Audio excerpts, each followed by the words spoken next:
The basics of HTML. So what is HTML?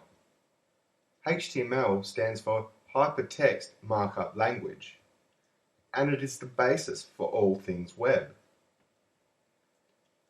HTML is an essential language for any web developer or programmer. What does a HTML file contain?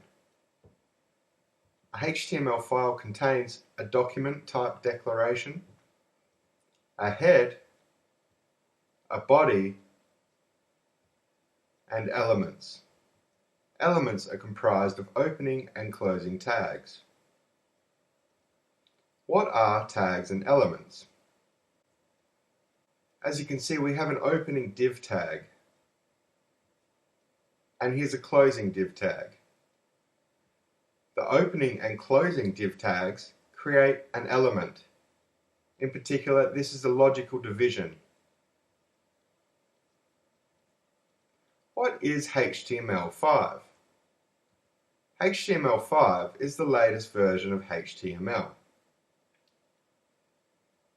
It is still a work in progress. However, most modern web browsers do support HTML5. This includes Opera, Firefox, Chrome, and Safari. So why do we use HTML5? HTML5 introduces a lot of semantic elements. The word semantics comes from ancient Greek, referring to a study of meaning. So when we say semantic elements, we refer to elements with meaning. HTML5 is also a cleaner way to write HTML, and it is a part of modern web development.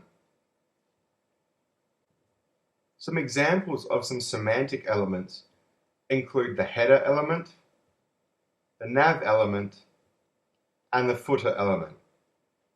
As you can tell just by the name of these elements, you have a rough idea on what that element should actually contain. Some examples of some non-semantic elements include the div element, as you saw earlier, the logical division, and the span element. I hope you've learnt a little bit about the fundamentals of HTML and HTML5.